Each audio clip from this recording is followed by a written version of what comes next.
want no French toast. I don't want no panty cake. I don't want no cereal. All I want All I want is scrambled egg, scrambled egg, scrambled egg with a pile of toast. scrambled egg, scrambled egg, scrambled egg. With a little bit of bacon.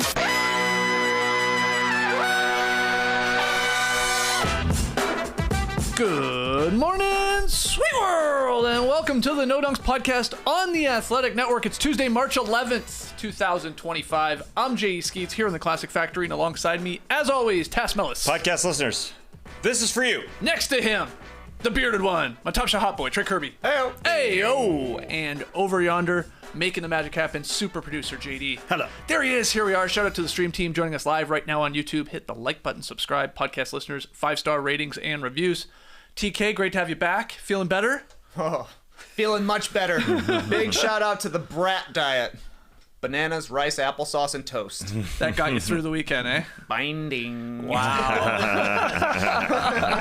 Well, leave it at that. Hey, this is fun. We got a live show coming up at the end of March here in Atlanta. The No Dunks Live Podcast Pizza Party with Tabasco brand. Woo! Put it on a t-shirt. Yeah, March 27th here in Atlanta in Little 5. That link to buy tickets, it's in our show notes. Thanks to everybody who already grabbed one. They're going pretty fast. So hot start for those ticket sales. So if you've been thinking about it, I encourage you to get one sooner rather than later. Again, March 27th, 7 p.m. Eastern at the 7 Stages Theater in Atlanta. Doors open at 6:30. Pizza served. I don't know. I'm not sure what time pizza will be served, but it will. It will. Excellent. Yeah. I hope we get Savage. Oh, yeah. We do have to decide on the pizza. That's right down the street. Yeah, it's local. Yeah. Yeah, it's a good call. Buy local. Hot and Pizza fresh. for the Savage and you. Yeah, it's good. Great box. So looking forward to that later on in March. But let's talk about last night's NBA action. Definitely focusing, I think, on the Western Conference from last night's key games because we had the rematch. We had round 2. I guess really round 4. And Jokic had 35 and 18 to lead the Nuggets past the West leading Thunder. 140-127. Denver bouncing back here. So showing some grit against a younger, deeper team in OKC on a back-to-back situation for both teams, but they pull out a really impressive victory. Yeah, let's start with Jokic. He had his best game of those 4 rounds against OKC. I mentioned how Hartenstein played him pretty well the game before, one-on-one, and then Jokic just killed everybody who came at him. That's just what he does. A back-to-back. He had 41 minutes the night before, then 40 on this one. The night before, Michael Malone said to Jokic, just take the night off. He said no. He went at it. He played extremely well, 35 against anybody who guarded him. Jamal Murray was awesome, the 34 on 22 shots. Yeah. It's the fourth quarter everyone's talking about. How did they do it against OKC? They had 7 of 8 three-pointers go down in that fourth. I just don't think we'll ever see that again. I mean, it was just magic in that against fourth quarter. OKC specifically, you mean? I think just Denver shooting the ball. They just shot it so well in that second half. And so it's, what happened to OKC in that fourth? Can some team take them down in the fourth? I just think they just shot incredibly well. It was just a special night for everybody. I mean, you had guys like Peyton Watson. It's a shot that they give up, though. Sorry to jump in there. Yeah. I mean, we saw that with PJ Washington in the Mavericks series last year. It's a corner 3. It's one sort of thing that they're fine giving up to a lot of teams, but PJ Washington couldn't miss in that series. And then, like you were about to say, Peyton Watson, he hit 3 in the fourth quarter from the exact same spot, right in front of the bench. Right in front of OKC's bench. Yeah. Did some trash talking. You know, he tied a career high for threes made with 4 overall. Yeah. And the Nuggets were 12 of 17 in the second half from 3. I think it was just a perfect night. I mean, 56 from deep, 60 overall. I questioned why did we have a bad Shea fourth quarter. And I watched every single minute. Now, the Nuggets played it differently. They had Westbrook face guarding him and getting the ball out of his hands. They doubled him. And Malone said, you have your base defense and then your great player defense. And they literally just tried to get the ball out of his hands. Shea could have been more aggressive than the 2 points on 1 of 2 shots. But they also missed Jalen Williams a lot. Yes. They didn't have him in the fourth quarter, out the entire second half. You know, the night before, he had 13 points in the fourth quarter to lead the team. So I just think this is a bit of an anomaly. That's all. Obviously, the Nuggets responded with that grit.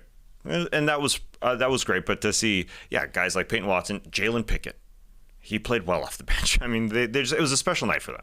What do you think, TK?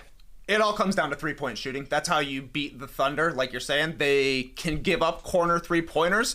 All of the Peyton Watson threes were from the PJ Washington corner. That left corner, he got in a rhythm, and every time it left his fingers, it looked beautiful. Splash, splash, splash. 4 for 4 from 3. Pickett went 2 for 3 from 3 as well. They went 18 of 32 overall. That's 56%. You shoot like that against any team, you got a good chance. That's why they were able to put 140 on the best defense in the league. But in reality, it's Jamal Murray is the X factor for this team. Seems like too good of a player to be the X factor, but he really is. In the 2 losses to OKC that Murray has played in this season, he's got 29 combined points on 10 of 30 field goal shooting.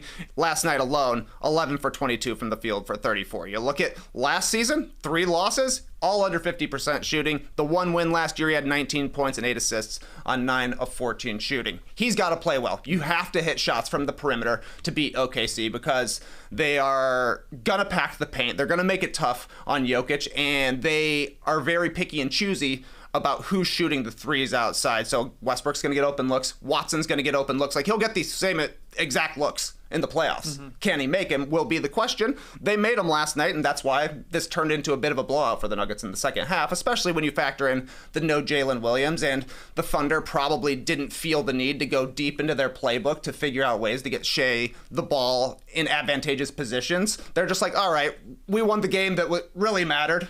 And now you guys are winning this one on the comeback here with Williams going out. Like, is he going to be out for any amount of time? Or was this just a precautionary thing? Right. We already are so far ahead. We don't need to risk anything here.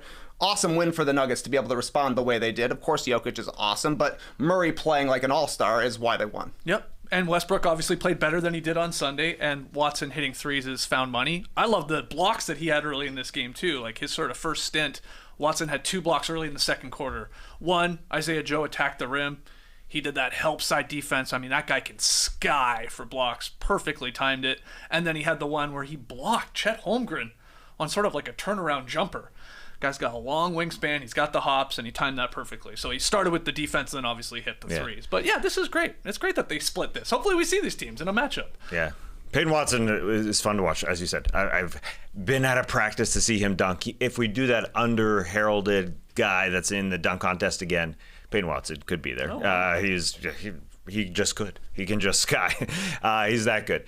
I think for the Nuggets to respond that way, it's definitely led by Nikola Jokic and him just wanting to play again, because he did bang up his arm in the first one. And then he came out and played, and as I said, Michael Malone said, take the day off. He said, nah. And then Jamal Murray clearly is the guy that we always have to talk about, because as we've said, I mean, this guy, 3 MVPs in 4 years. If he played with Jamal Murray at his best, we'd be talking about a different Nuggets team that went to more finals and that probably won another championship. Jamal Murray just has to be that guy, and he has to play in the playoffs, because he did miss 2 playoffs during this whole Jokic run. Anyway, a lot of fun to see the Nuggets respond that way. There's some grit in that team. Yeah, Jamal Murray was actually really good when Jokic was sitting, which I think is the big key for the Nuggets, because, they're going to be offensively powerful when Jokic is out there handling the ball and touching it every single possession. That's a given, but they're not always great offensively when it's just Murray as the main guy, especially without Aaron Gordon there to kind of help with playmaking as well. But Murray just went off. It was really, really cool. I do not, though, like the NBA baseball schedule. I hate this. The back-to-back doubleheaders. It robs this second game of hype, and, the first one means more. It does. Both teams rested, coming in, geared up for this game. This one, it's okay, Jalen Williams went out. Both teams on a back-to-back. It loses something the second time around. Yeah, I don't disagree with that. It's also maybe a little weirder, too, when the teams are, not on opposite coasts. It's one thing, I guess, if it's an LA team flying all the way to the East Coast, it's okay. To cut back on travel, you just play both of them there. Or obviously, I guess you wouldn't have to play the other conference. Point is, Denver is not that far, far from OKC. So it's a little strange. Zach Harper wrote today that this MVP race needed this split between these 2 teams for 2 reasons. One, the discourse would have been too dismissive if the Thunder had beat the Nuggets again last night and just sort of taken both of those. And then these 2 teams now have split their season series, as I started with. They're now 2-2. And the numbers are pretty damn impressive from SGA and Jokic. When you look at them, the combined 4 games, the averages are pretty amazing and not far off from what they obviously average on the season. That's probably true, too, especially in this little baseball series. If the Thunder had sort of waxed them last night and been would have fallen a little flat or taken a little bit out of the MVP race sales, but it's still there, obviously, with 35 and 18. And we sort of just glossed over the guy's game. Yeah. I mean, he had highlight that wasn't after highlight that wasn't. You see him going into half. He gets an inbound ball 70 feet away from the hoop, and he gets stopped one way, so he has a turnaround hook shot attempt at a 65-footer. I mean, it was looking like a post move because he was stopped by Chet Holmgren, and then he had that no-look pass to Russell Westbrook underneath when Westbrook made that baseline cut. It was a beautiful pass. Westbrook gave it back to Jokic for a bucket, so the no-look doesn't stand out as much, but just some beautiful stuff from this dude. And he fights, man, and I think that's the important part, is that they look like that team. Again, Aaron Gordon, as you said, Trey, not there. I thought he'd be the second unit guy, period. When he started coming off the bench, when he got hurt, he came back. Russell Westbrook was in the starting lineup, and it was great to see the non-Jokic minutes led by somebody else. And in this game, they have sort of thrown Jamal Murray as that secondary guy, and Aaron Gordon is now in the starting role. So we'll see if Jamal Murray can do that in the playoffs, because they do need somebody off the bench, like, period, to lead those non-Jokic We know minutes. he can do it because we've seen him do it before. It's just consistency from Jamal Murray is always the factor, right? Can you string them together for series and weeks at a time, especially when you get into the playoffs? Big win from Denver because it also helped them in the Western Conference standings with what happened in some of the other games. Let's pivot to the Nets. TK snapping their 7-game skid by beating the Lakers 111-108 in the Lakers' first game since LeBron's groin injury. We had this one on at least at the end on playback. What do you think? We did. Yeah. We're talking earlier in the year. Do the Nets maybe want the 10th seed in the Eastern Conference? They don't. They don't at all. But this was an impressive game plan they had against a Lakers team that was missing basically anybody who would be playing in the front court. They started Alex Len in this game. Yeah. LeBron out, Jackson Hayes out, Rui Hachimura out, Dorian Finney-Smith, not a starter. Huge piece for them. He's out as well. Yep. Trey Jemison was out there eventually. He doesn't do much, but he runs into guys a lot. And I thought the Nets were pretty smart. They're like, we're going to double Luka every time he has the ball. And then every time Austin Reeves has the ball, we're going to double him as well and try to survive everybody else. Luka and Reeves combined to go 11 for 40. They had 8 turnovers.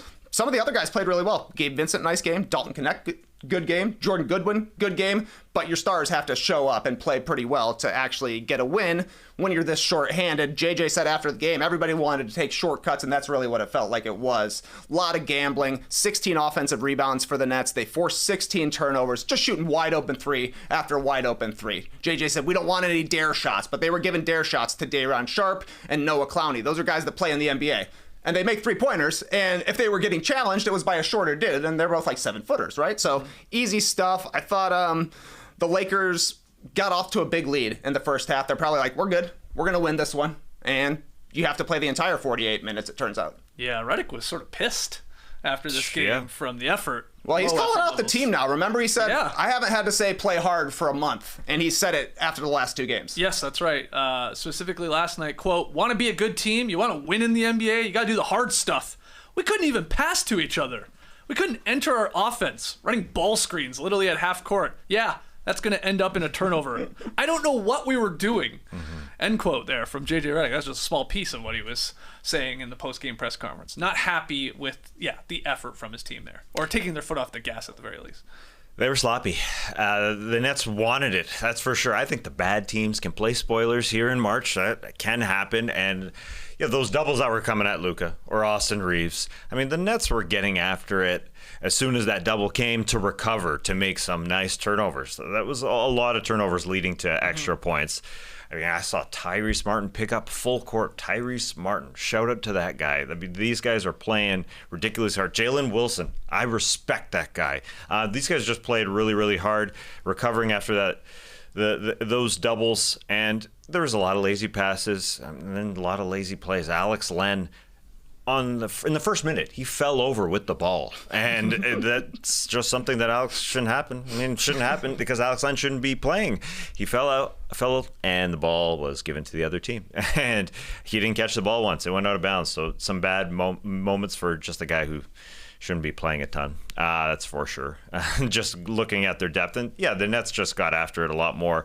To have a great game from Gabe, 6 of 9 from 3. Jordan Goodwin, 5 of 6 from 3. His career high in threes. they could have lost by a lot more.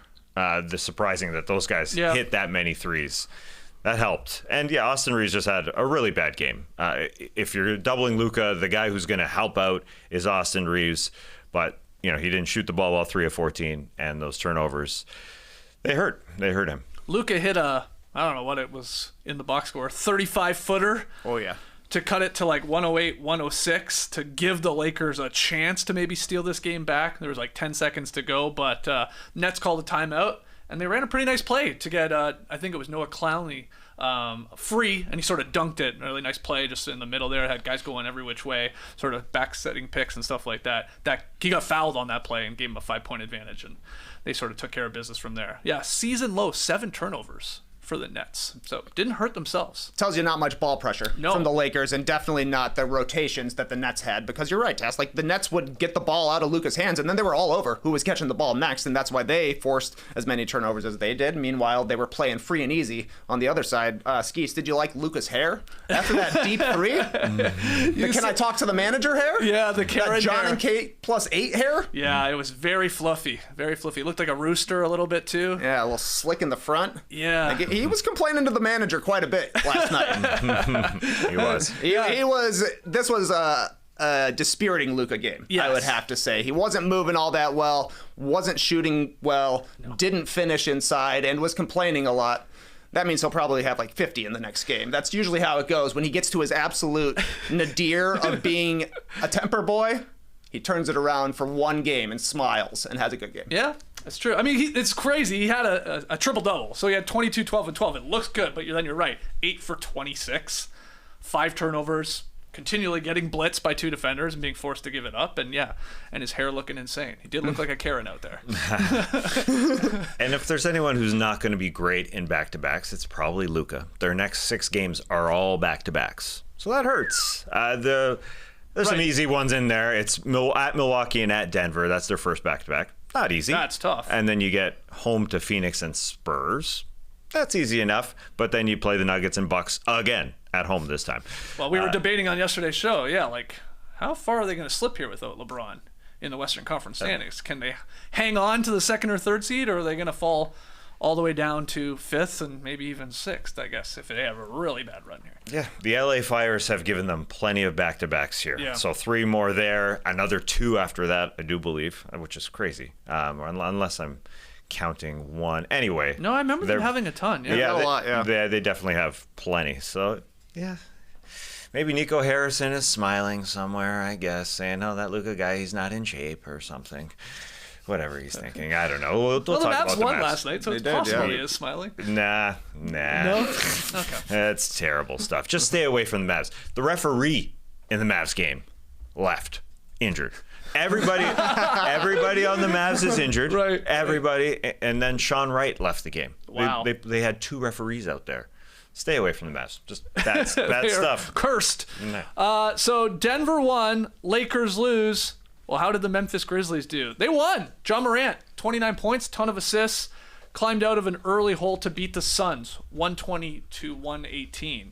What are your takeaways from this one, Tass? It's wild. The Suns hit 23s. That's a lot of frickin' points, man. 60 points from three-point land, and they still can't win because they just don't have that fight.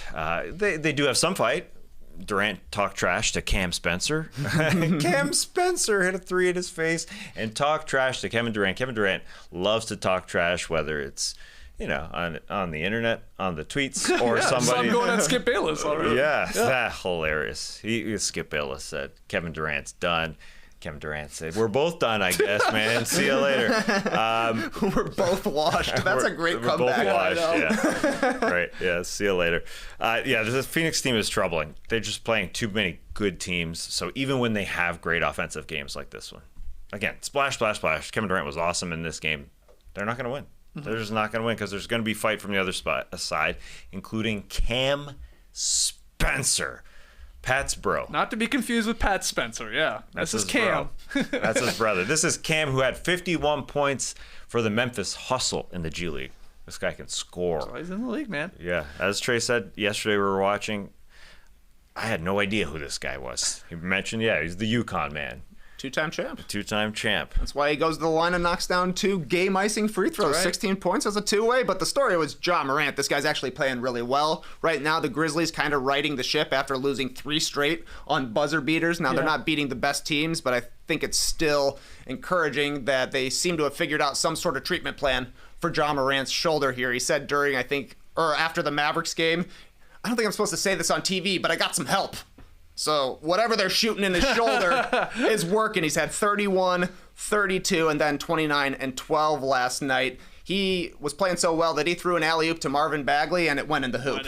So things were going Memphis's way, certainly. But Ja's handling the ball a lot more now. He's playing in pick and roll a lot more now that Jaren Jackson Jr. is on the bench with an injury. It looks a little bit more like a Ja Morant forward team rather than an ensemble team, which maybe is what the Grizzlies need heading into the playoffs here, because if they're going to make any sort of noise, they need Ja to be like a 30-point per game scorer, because their half-court offense can be so brutal. Yeah. There was still a chance they could have thrown this one away. Desmond Bane tried his best. Gave Kevin Durant a shot, but Durant missed it. But I think the fact that the Grizzlies have been able to get a couple of wins here, and Ja is rounding into form, even if it's this late in the season, that's got to be a good sign for them. I thought Ja looked really explosive last night, for sure. You said the one where he throwing an alley-oop to Bagley, who he threw a couple other ones too that actually obviously converted, but this one he just chucked in by accident. But then he's having a good night when the goggles are coming out, the awesome dimes that he's diamond up left and right. He had those going last night. And can I just say to a defender out there that's playing Ja Morant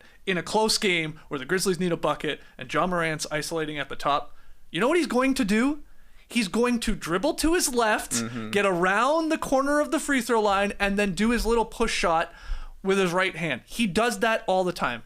I know, easier said than done trying to stop Ja frickin' Morant. But man, try and take away him going to that spot. He wants to go to that side every single time. And he got that little teardrop or a little push shot to fall. He reminds me of Iverson when he does that. Just like a bigger, sort of taller Iverson. He had that shot in his bag, I thought. But awesome game from him, and I'm with you. Like, they're playing, after all those devastating losses, for them to pick up 3 straight now, to be in 4th, to be right there behind Denver, basically right there with the Lakers. Yeah.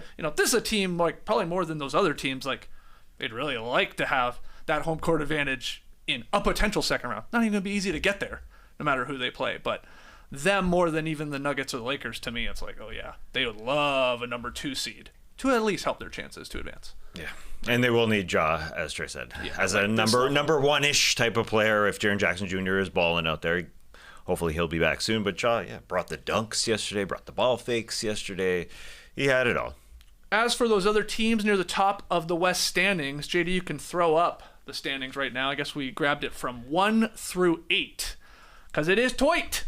Very tight. We had Jabari Smith Jr. starring for the Rockets as they beat the Magic.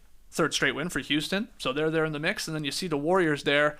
Curry scored 24. Jimmy Butler triple-double. They beat the Blazers for their 5th straight win, TK. What a mess here. What a glorious mess in the Western Conference. Look at all those win streaks, Skeets. I know, man. 4 through 8 all have a 3 or better game win streak. Memphis and Houston at 3. Golden State, Minnesota at 5. The Clippers at 3. Even if you're winning, you can't make up any ground in the Western Conference right now. Golden State, though, has won 10 straight games with Jimmy Butler in the lineup. That's up to D'Anthony Melton range right now. They're 9 games over 500. I think this team is better than the D'Anthony Melton Warriors from earlier in the season. Jimmy says it's simple basketball. If you're open, shoot it. But if there's another guy open, pass it to him. He's got a better shot. That's all they're doing. They're moving the ball, and they're getting great performances from their stars in Butler and in Curry. They look great. Yeah. They are top 5 on the ball, both sides of the ball since the Jimmy Butler trade. I think they're a realistic contender, even if they're still way down in the standings. Yeah, I was just going to say, I think a lot of people probably would agree with you. The Jimmy Butler, Steph Curry Warriors in a potential matchup with any of those teams outside of maybe OKC, maybe even OKC to some people, they might be taking the Warriors over all those teams' tests. 2 through 5, I guess, ahead of them. I think that's fair to say, isn't it? Yeah. The motor that this team has now, it looks like the Miami Heat that went to the NBA Finals. Yeah, Jimmy has had an effect. There's no doubt. I know you don't like D'Anthony Melton, but D'Anthony Melton was great, man. He was, but he's not Jimmy Butler. They had a nice hot start for sure when he was healthy. Yeah, they had a different mentality then, and they have one now because of Jimmy. Yeah, the size is definitely a worry to me. How it's Jimmy at the 4 and Draymond. And the team with OKC, will they be able to take advantage of that? We'll see. We'll see if Hartenstein and Holmgren still have not played a ton together. I mean, it is like about 300 possessions now that they've played together. I do still think that is the team to beat. I mean, I'm not taking Golden State over that team, but Golden State's going to feel good because of everything they've done. Draymond is going to talk so much trash, but the confidence that Jimmy Butler has brought to that team and the extra motor, that secondary motor, I guess it's going to keep up in the playoffs. It's still a question. Jimmy didn't play in the playoffs last year, TBD. But yeah, they outside of the number one team, even though they are the young team. So yeah, the Warriors are going to feel great. The Lakers were feeling great until LeBron got hurt, so they'll feel good too. Any other notes on Rockets win there or Warriors win or that Western Conference mess? I gave my piece. I will say, just from the Warriors-Blazers game, I got to assume Denny Avdia's winning some fantasy basketball leagues right now for some owners. He's hooping, man. He had a monster game again last night. I know he missed a couple games in March, but I think he's averaging like 20, 10, and 5 and sort of shooting the three ball really well in March. So if you don't have Denny Avdia, I mean, go pick him up. I guess I'm sure he's on a lot of rosters by this point, but guy's putting up some numbers. Other takeaways from last night's very busy NBA slate. I mean, there's another 7 games here. Any you want to touch on? Well, you mentioned Denny Avdia. It's white guy season in the NBA. I mean, those are the guys you got to watch. Guys like Baylor Shireman, playing for the Boston Celtics. Cam Spencer, Colin Gillespie, Colin Castleton. It's Colin season. It's Colin There's season. so many guys out there. Well, Sam Hauser too. I mean, he's a super white guy. You know of these guys. You know of Sam Hauser. These other guys.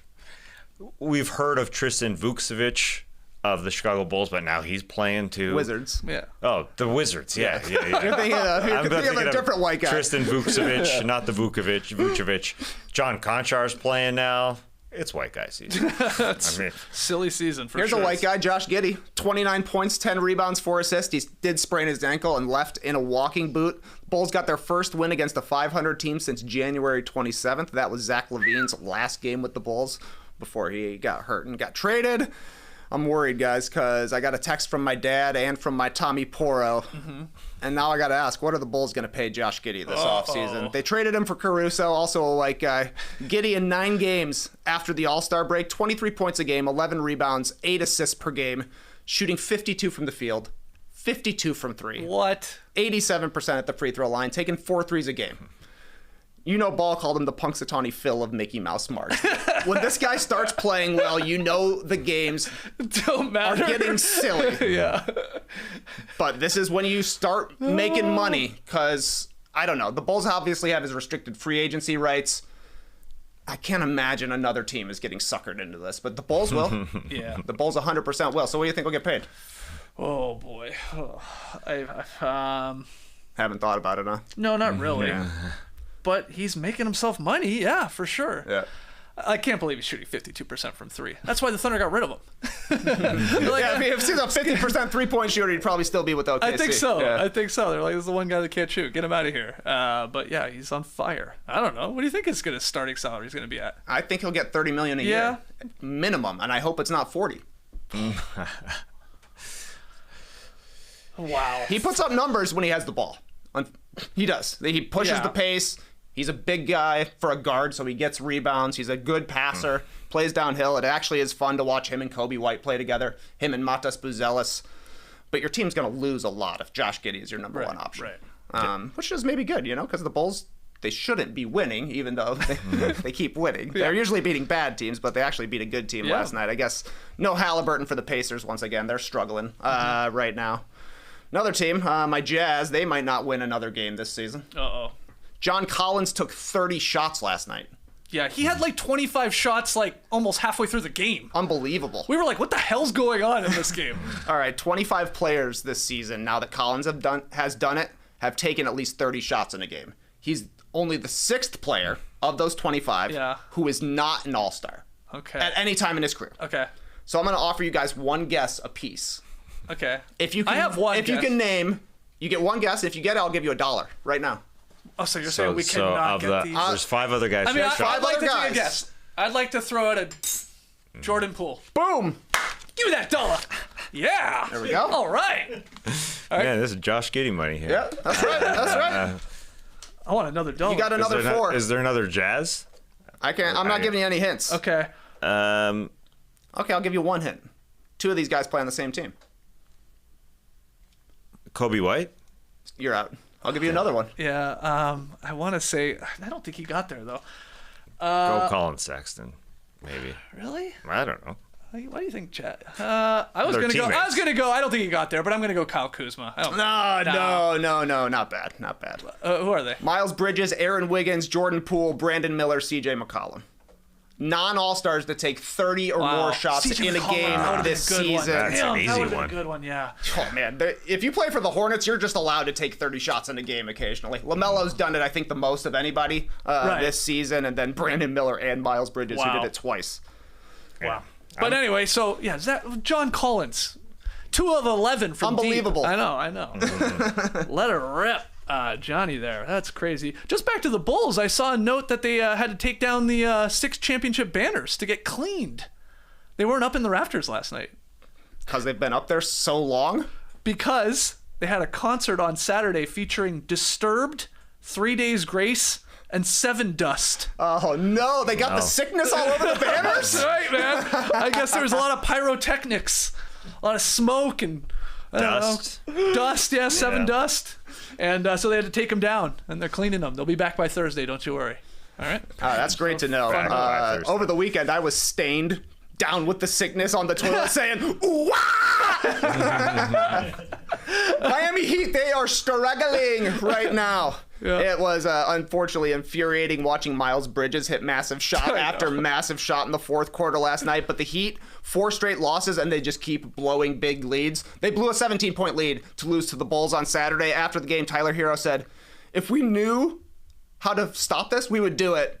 Not really sure how to get over the hurdle right now, but just continuing to stick with it. And then they blew another 17-point lead against the worst team. Yeah. I think that's pretty disappointing. The Heat this season are 25th in fourth quarter offense. They're middle of the pack defensively, but they're 26th in the net rating. They get killed on the glass. They turn the ball over way too much. They play super slow, and then they just can't overcome it with shooting. It came down to Bam Adebayo taking a game-winning 3 from the top of the key, and he missed like the stream team last night on playback was saying it was a fan shooting for $500 at halftime. It was that far off, and it was like that was your clutch time look. Things have not gone good for the Heat in the post Jimmy Butler era. Since Andrew Wiggins has been traded there, he hasn't really stepped up much. Last season, it was Hero hitting a lot of big shots, and it just hasn't quite been the same this season for the Heat. So they are dropping down the standings. They're playing just as bad as the Magic are right now, I think. Yeah. I mean, that's the thing. The Magic and the Heat, they're playing so poorly, but they're still going to be in a play-in tournament there in the Eastern Conference. I can't imagine the Raps, Nets, or Sixers are catching them, so they'll be there. But, man, the Heat are 9-18 in their past 27 games, and they've lost 9 games after leading by at least 15 points. That's crazy. And 3 of those have come in the last 9 days. Like you said, you mentioned a couple of those games. So they keep getting up and getting these leads, and then they just blow them time after time. Yeah, the Atlanta Hawks are the team in the play-in to beat. They look so good. They are the best team. No Trae Young yesterday. Got some worries about that lineup. Nah, they're all good. Dyson Daniels balling 25. Onyeka Okongwu 15. Mo Gay 14. Off the bench, here comes George Niang and Terrence Mann 18 and 19. I've been impressed with Zachary Risache. He also had 22 in this game. 22! He is shooting so well from three-point land this year. It's been surprising because he started the year off poorly. A 19-year-old shot 23, then 30, then 29 the first 3 months. The last 2 months, 44 and 44%. You don't see 19-year-olds. You don't see rookies get better as the season goes on. So he's just been steady. He's been steady to help out Trae Young. Again, Trae Young can just chill. And get healthy because they obviously need him for a playoff series against the Boston Celtics, who they are very good at. They somehow have beaten the Boston Celtics twice in each season. So he can go get healthy because Orlando, Miami, they're probably not going to catch him, in all honesty, which is really weird to say. because the Nets, the Hawks are below 500. Yeah, And but they're Anybody leading can the crash it. Southeast Division. Yeah, Yeah. that is freaking weird. Oh, wow. Doesn't that How happen many in games that- are they under still? 3 games under? Yeah. Whoa, wow. Yep. So they're leading the division, what are they, 31 and 34, something like that? Yep, that's correct. Didn't that happen in You the hanging NFL? that banner? Wow. That division championship banner? I mean, you don't have to put the record on it, so yeah. You don't have to. You just say we won the division. We did it. Cool. The other games we didn't touch on, AJ Lawson, you might drop a whoo on that. Who he played for at least? Plays for the Raptors. Good old Canadian boy. Came up the other day. He had 32 points. Okay. It's silly season. Raps won 119-104. They beat the Wizards because they played a 2 sort of game set here, or over a very short time at least. And then we had the Knicks crushing the Kings. So they got their first win without Jalen Brunson. They needed that, so that was good for the Knicks there on that little road trip. And then with only 8 healthy players, the Mavericks beat the Spurs. 133-129. They snapped a 5-game skid as well. I think we got them all in there. Too many games, especially too many weird-ass games. A lot of weird games. Where you're looking at the lineups and going, who the hell is that guy? He's getting like actual quality minutes, if not starting in some cases. Or like someone like John Collins is shooting 30 times. 30 It's just times. insane. Just insane. All right, well, let's get from the games last night. Let's talk some hypothetical trades, because a lot of the talk over the last week or so, and that will continue through the next couple weeks and into the summer, is which teams could be in the mix for Kevin Durant. Trading for him this offseason. Again, it's a topic we've already discussed. It's going to continue. I saw that ESPN, they asked 4 of their top analysts, hey, propose a realistic Kevin Durant trade. Chuck him out there, and then have Bobby Marks decide on the winner. And I thought they did such a great job with their proposed trades. I wanted to throw them at you guys, throw them at the viewers here and the listeners, and then we could grade them. Basically grade the hypothetical trade. You know, A+ all the way down to F, I guess. So let's look at all these, discuss them, and ultimately throw a grade on them. All right, first one from Chris Herring at ESPN. His KD trade offer. He's got KD going to the Mavericks. All right, Kevin Durant, a Dallas Maverick. Suns get in return Klay Thompson, PJ Washington, Najee Marshall, Derek Lively II, and a 2025 first-round pick. So why the Mavs would do this, I'll give you a little bit of reasoning from the guys. Mavs do it because they dealt the younger Luka for a 31-year-old Anthony Davis. They made it no secret that they view their window to win a championship over the next few years, even though they were just in the finals with Luka Doncic. But that's sort of maybe their thinking, so they continue to push all their chips in, right? You know, wow, we got Kyrie. When he comes back, we got AD. Let's add KD. Why the Suns would do this? Pretty good haul. A lot of good players. Get that draft pick. That could be enough to convince someone like Devin Booker that the franchise wants to remain competitive. And again, you get win now guys in Washington, Marshall, Klay even a little bit, and then probably most importantly, Derek Lively as the big piece, the capable big who can bring it on both sides of the floor. So let's grade that trade. Mavs, Suns, KD going to Dallas. What do you think? I'm a B+ on this one. I like this trade. I think, spoiler alert, I think this is going to be my favorite trade. Okay. Of these fakies that we got going here. I think it works for both teams. I don't necessarily agree with the Mavericks' viewpoint on things, but they've gone down this path where they're built around older players in Kyrie Irving and Anthony Davis. Kevin Durant's an older player. He's not going to want a super long contract. You could pretty easily line him up with Anthony Davis, who has a player option in the 2028 season, so 27-28. I think that would be reasonable for Kevin Durant to sign like a 2-year deal after his contract expires in the 26 season. It definitely upgrades the Mavericks' talent level. They do basically become the Phoenix Suns. Yeah, that's my concern. But what other chance do they have? It would be my main question. I don't love giving up Derek Lively, but they've got Anthony Davis now who can play center. They've got Gafford, who's a solid center as well. And from the Suns' perspective, you're getting a draft pick this year, even though they hate drafting. These guys despise it. But you're getting players who can play in PJ Washington, Derek Lively. Najee Marshall brings defensive acumen as well. And Klay Thompson, still a shooter. Definitely miscast right now as the number 1 option in Dallas, but give him something to play for, maybe good things happen. I kind of like this from both sides. Okay, B+. Professor Kirby grades it. What about you, Tess? Yeah, I think the Mavs do this in a heartbeat. And I think the Suns do it too. It is weird. The Dallas Mavericks have already shortened their window. This is like the Brooklyn Nets with Kyrie and Durant and James Harden.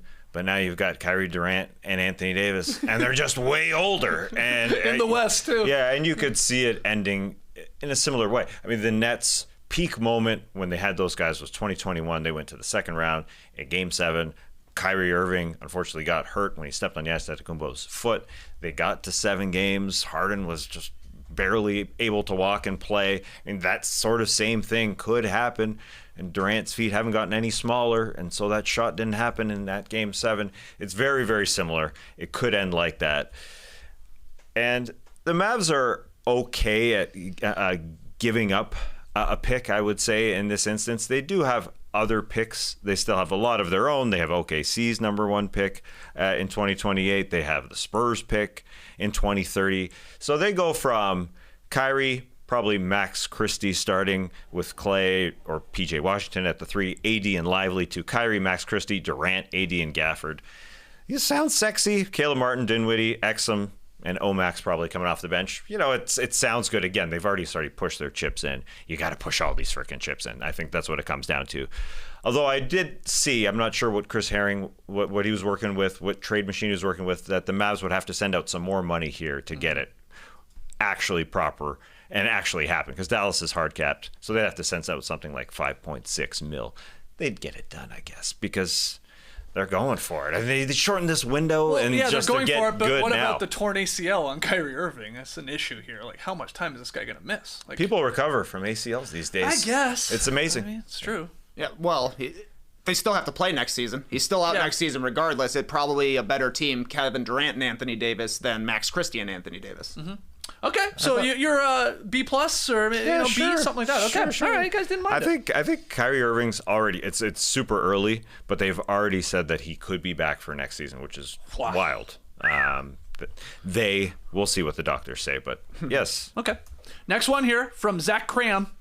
His KD trade offer. He's got KD going to the Rockets. Obviously, a popular potential destination. Suns get Dylan Brooks, Reed Shepherd, Cam Whitmore, Jock Landale, and then the 2025 and 2027 first-round picks by way of Phoenix. That 25 first would be conveyed after the May draft lottery. So, Tass, the Rockets would do this, according to Zach, because they're just a natural trade partner for the Suns, for 2 main reasons. One, Durant slots neatly into Houston's largest hole.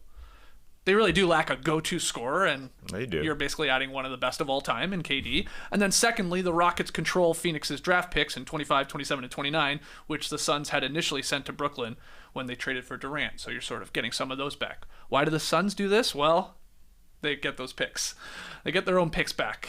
That would be helpful. And you get some useful players in Brooks and young guys with a lot more upside than any of Phoenix's young guys in Shepherd and Whitmore. Grade that trade, KD to the Rockets. The Houston Rockets, it's tough for me. Kevin Durant obviously would help them out. There's no doubt. But I think it's pushing in for it a little too early to me. I don't think this makes them a championship team in the next few years.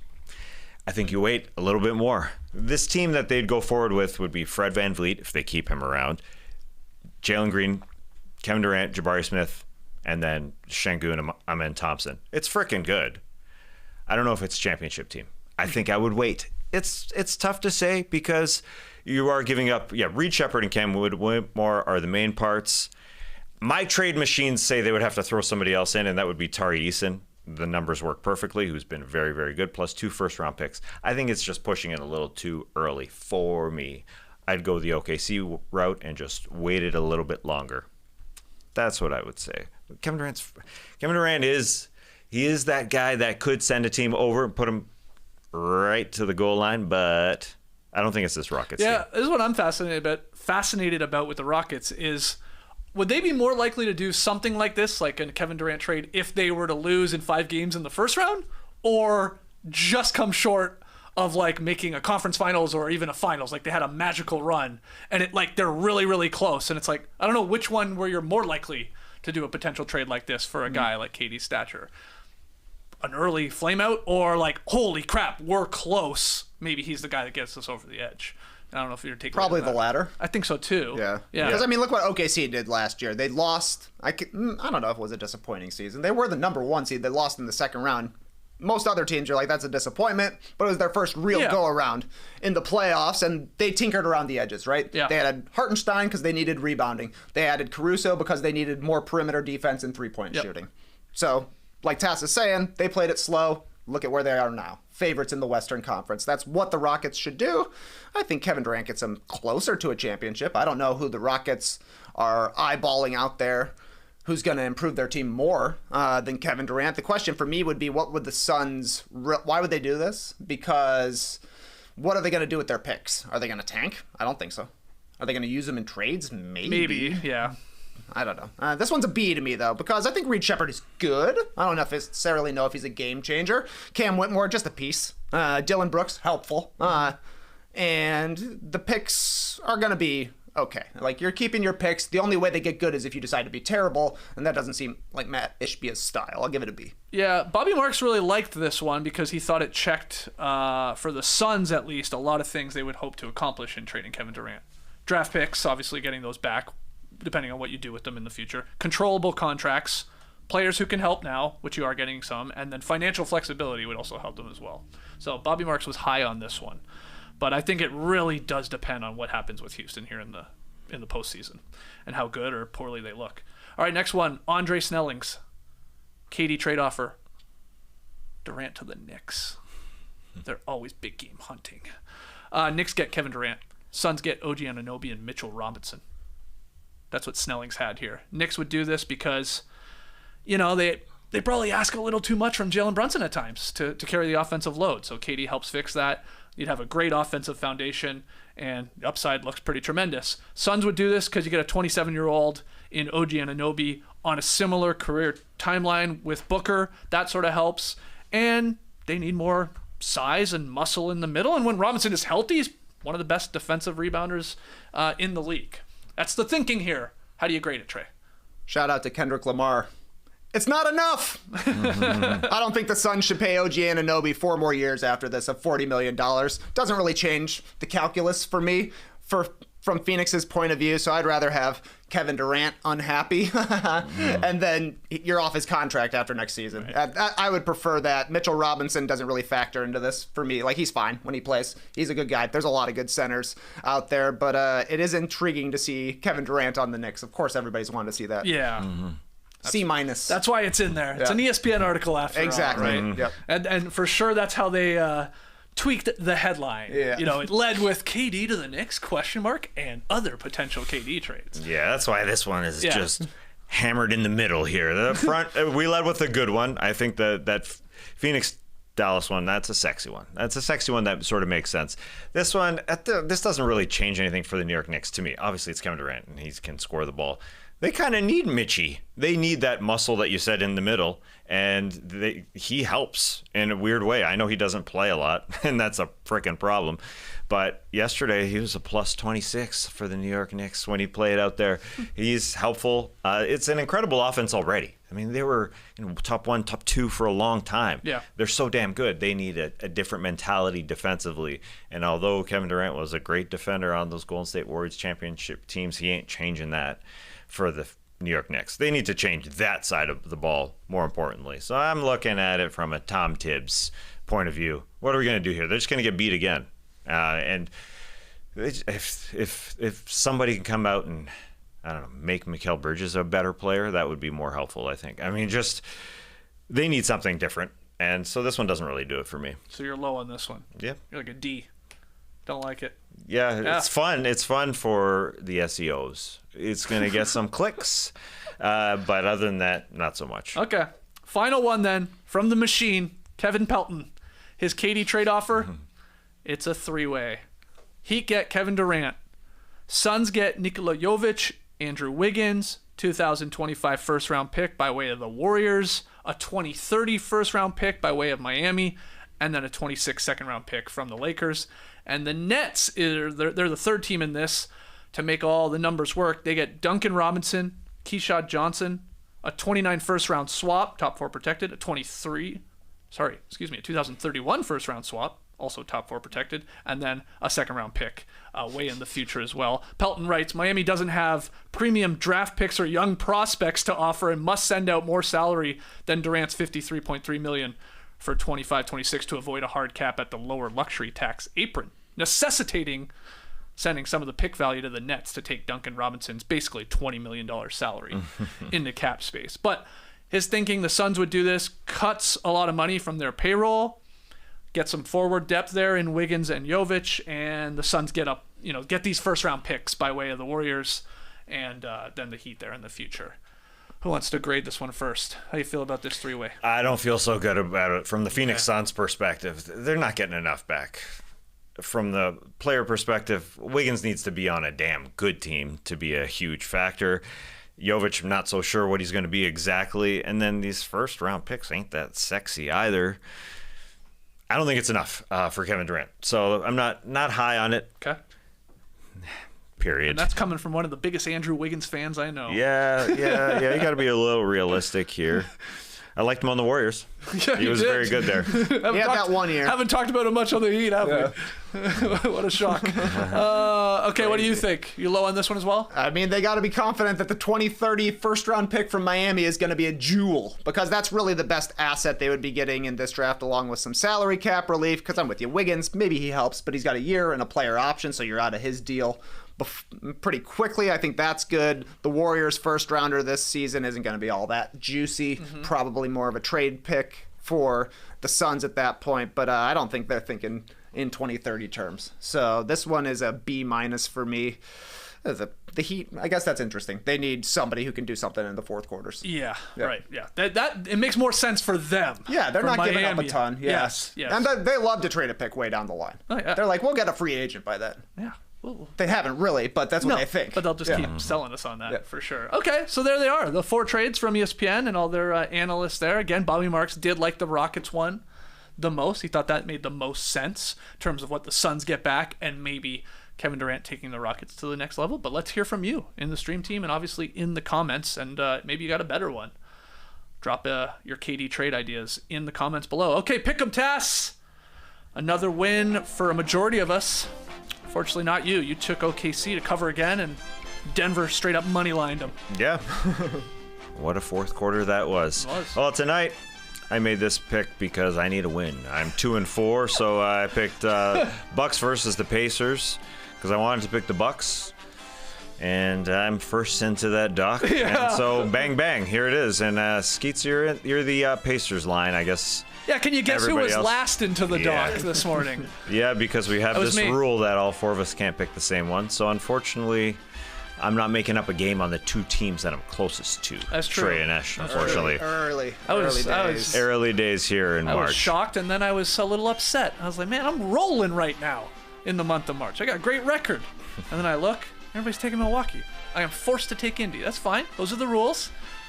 But I really do not believe Indiana's going to cover tonight. They have not looked good. No, they haven't, but they've played the Bucks well in the past couple of seasons. Yeah, there is that. Could be another potential playoff matchup between these two teams, too, in a 4 or 5. So, I don't know. Yeah, but then again, you swerve. Sometimes it works. So I got Pacers. I got some points to play with. Yeah, plus 2.5 Not a at big home. line. You never know. Yeah, they play each other twice in the next 4 days. Oh, whoa. I guess that's 5 days. They play on the 11th. They play on the 15th. Bucks beat them twice this year. Okay, That's revenge. Let's go, Pacers. Yep. All right, that's tonight. Not a lot of games on at all because we had 1 million on last night. There's 4 games on. It's a light one. Yeah, and they're not that sexy. So hey, you got a question for us? Maybe we'll hit the beach tomorrow or Thursday. Send in your questions to nodunks@theathletic.com. Tweet them in at nodunks_inc or drop them in the YouTube comments. And I would say, if you're a Bucks or a Pacers fan, definitely tune into the show tomorrow.